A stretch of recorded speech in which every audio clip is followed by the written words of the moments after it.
प्यारे बच्चों नमस्कार। 10वीं कक्षा के विज्ञान के छठे चैप्टर जैव प्रक्रम के दूसरे लेक्चर में आपका स्वागत है। इससे पहले लेक्चर में मैंने आपको बता दिया था कि जैव प्रक्रम क्या होते हैं और पोषण के बारे में भी हमने पढ़ा और पोषण कितने टाइप का होता है वो भी हमने पढ़ लिया था और स्वपोषी पोषण को हमने डिटेल से पढ़ा। उसी के अंतर्गत हमने प्रकाश संश्लेषण अभिक्रिया के बारे में भी पूरी जानकारी हासिल की थी। आज का जो हमारा टॉपिक है वो विषम पोषी पोषण पर आधारित है। मैं आपको बताऊंगा कि विषम पोषी पोषण क्या होता है, ये कितने टाइप का होता है।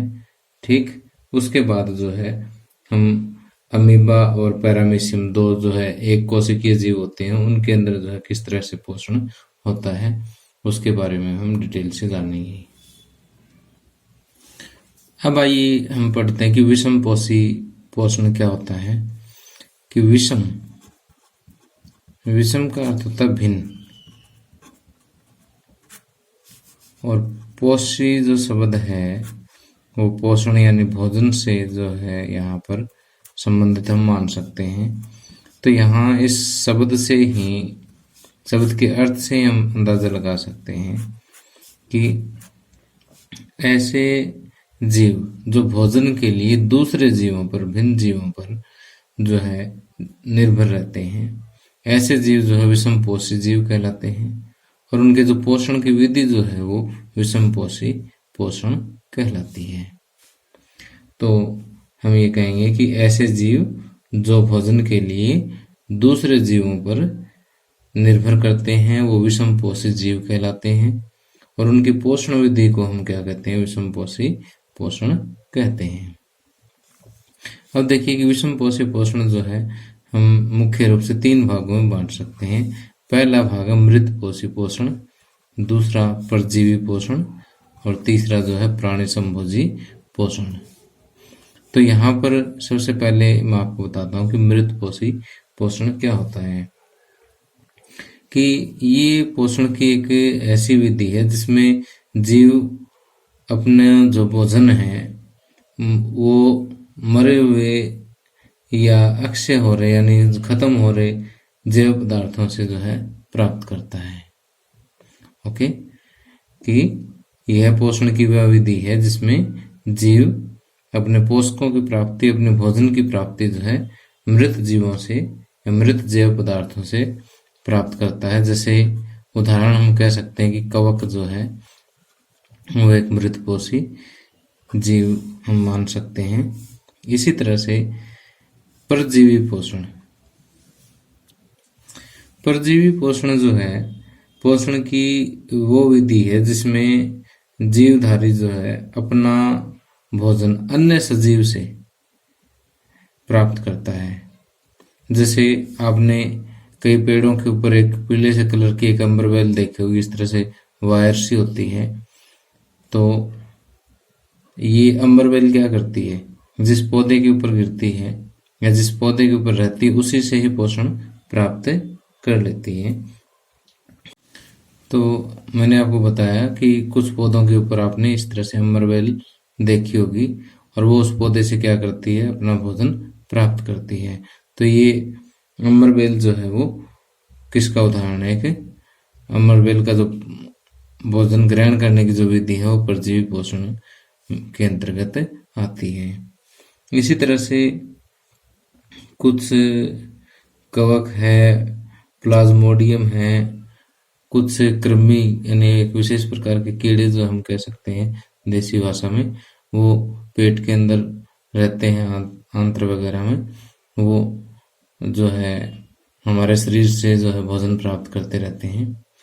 अब देखिए कि जो जीव खाद्य पदार्थ प्राप्त करता है उसको हम कहते हैं परजीवी। वो जीव क्या कहलाता है, परजीवी कहलाता है। और जो खाद्य पदार्थ देता है, जो खाद्य पदार्थ देने वाला जीव है वो पोषी जीव कहलाता है। अब जैसे अमरबेल खाद्य पदार्थ प्राप्त करती तो अमरबेल परजीवी है और पौधा जो इसको खाद्य पदार्थ दे रहा है वो क्या होगा, पोषी जीव कहलाता है। ओके,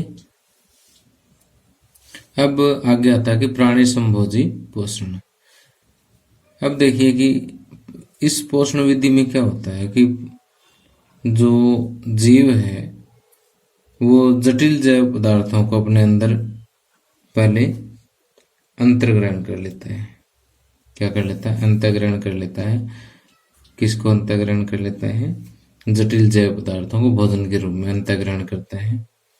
फिर इसका पाचन करता है और उसके बाद पाचन के बाद जो प्रोडक्ट होता है, उसका जो न्यूट्रिएंट्स होते हैं, उनको एब्जॉर्ब करता है, अवशोषित करता है।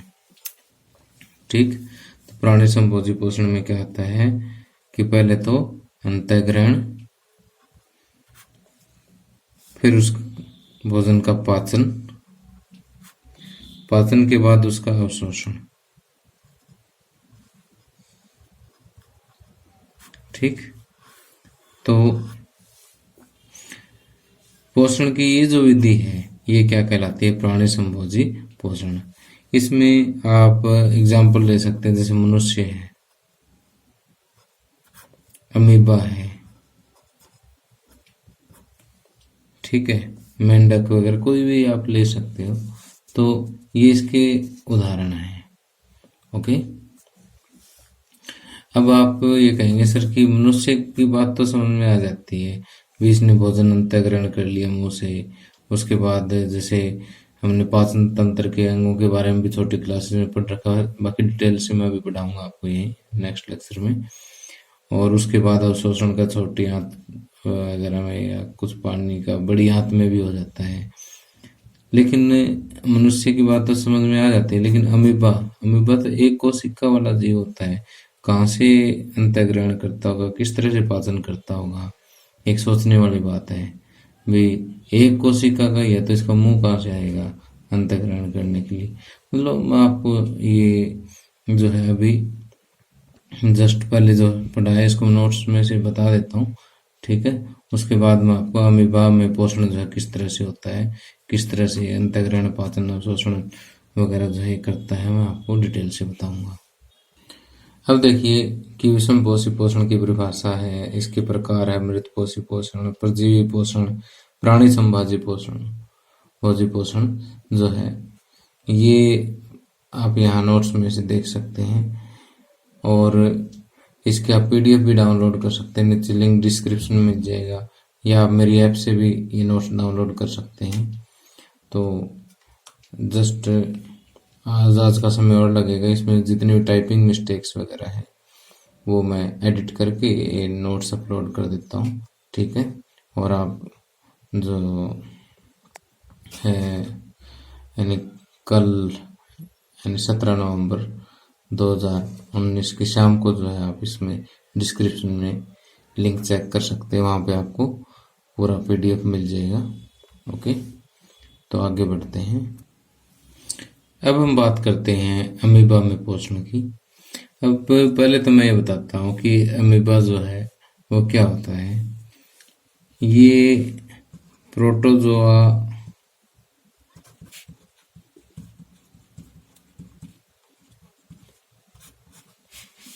संघ का एक प्राणी होता है जो जल में मिलता है, ठीक। और ये एक कोशिका वाला होता है, सिंगल कोशिका होती है इसमें बस।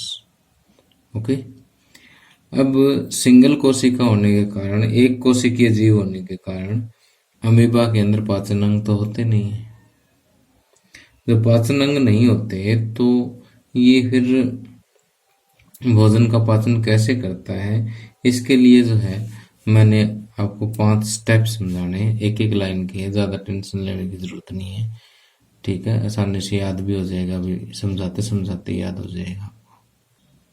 अब देखो कि अगर आप अमीबा का चित्र बनाना चाहें ना, तो आप इस तरह से किसी भी तरह से पेन चलाइए, ठीक, ये अमीबा बन गया। ओके, इसके अंदर क्या होता है कि एक केंद्रक होता है। अमीबा के अंदर क्या होता है? एक तो केंद्रक होता है और बाकी इसके अंदर क्या है? जीव द्रव्य भरा होता है। कई सारे पार्टिकल होते हैं, ज़्यादा डिटेल में जाने की ज़रूरत नहीं है इसकी। ठीक है। अब क्या होता है इसके अंदर कि जैसे ही भोजन, ये अमीबा भोजन के संपर्क में आता है, मान लेते हैं कि यहाँ पर इसके पास कोई भोजन का पीस आ जाता है। ठीक, तो अब देखिए क्या बताया मैंने कि अमीबा जैसे ही भोजन के संपर्क में आता है ना, तो इसको ये भोजन को चारों तरफ से घेरना शुरू कर देता है। चारों तरफ से घेरने के लिए जो है इसका कोई भी पार्ट जो है इस तरह से आगे बढ़ जाता है। ठीक है, तो इस तरह से यूँ पाँव से जो है ना इसके आगे निकल जाते हैं। ठीक, और जो पार्ट आगे की तरफ बढ़ता है उसको हम कहते हैं कूटपाद। कूटपाद या इसको पादाब भी कह देते हैं। ठीक, ये अब देखिए कि ये जो पार्ट आगे निकलता है इसका हम क्या नाम देते हैं, कूटपाद या पादाब।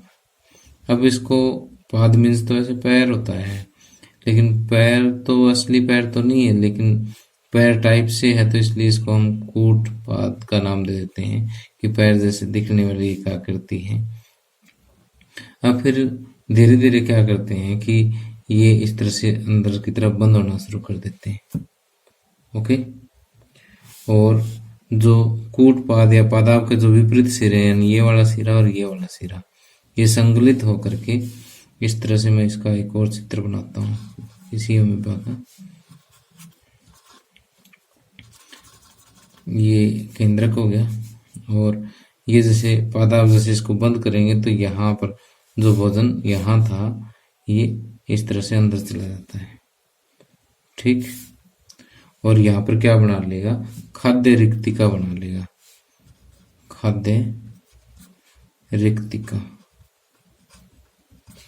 ओके, अब खाद्य रिक्तिका के अंदर क्या होता है कि ट्रिप्सिन, पेप्सिन और अमाइलेज, ट्रिप्सिन, पेप्सिन और अमाइलेज की सहायता से ये भोजन जो है वो अंतःकोशिकीय पाचन जो है इसके अंदर होता है कि कोशिका के अंदर ही इन तीन की हेल्प से, ट्रिप्सिन, पेप्सिन और अमाइलेज की हेल्प से जो है इसका पाचन हो जाता है, और पचा हुआ भोजन जो है वो एंडोप्लाज्मा के अंदर, इसके अंदर विसरित हो जाता है। ओके,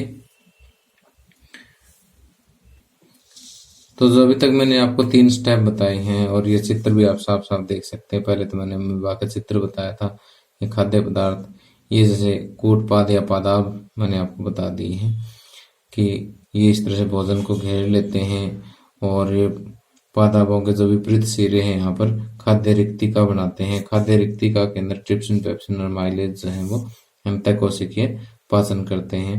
पचा हुआ भोजन जो किसमें चला जाता है, एंडोप्लाज्मा में चला जाता है। ठीक, और अगला स्टेप आप स्वांगीकरण कह सकते हो कि अवशोषित पदार्थ जो किसका हिस्सा बन जाते हैं, जीव द्रव्य का हिस्सा बन जाते हैं। ये जो आपको दिखाई दे रहा है सारा जीव द्रव्य ही है। ठीक है, और अब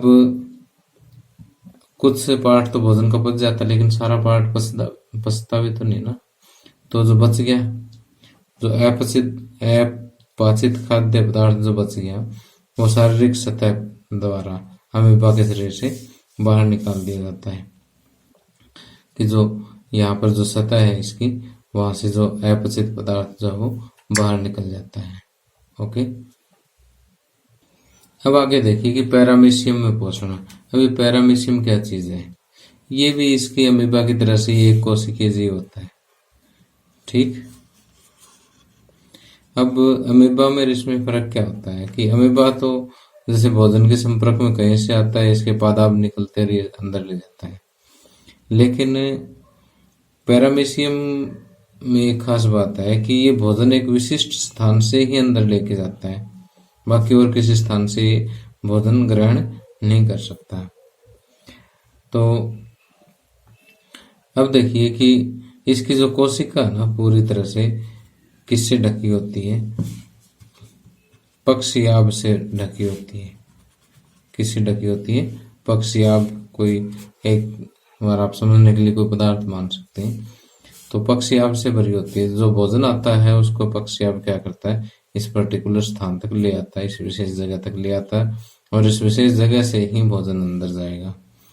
ठीक है, तो बाकी और इसमें पैरामीशियम में और अमीबा में कोई फर्क नहीं है मेरे हिसाब से। तो आगे देखिए कि पैरामीशियम भी क्या है, एक कोशिकीय जीव है।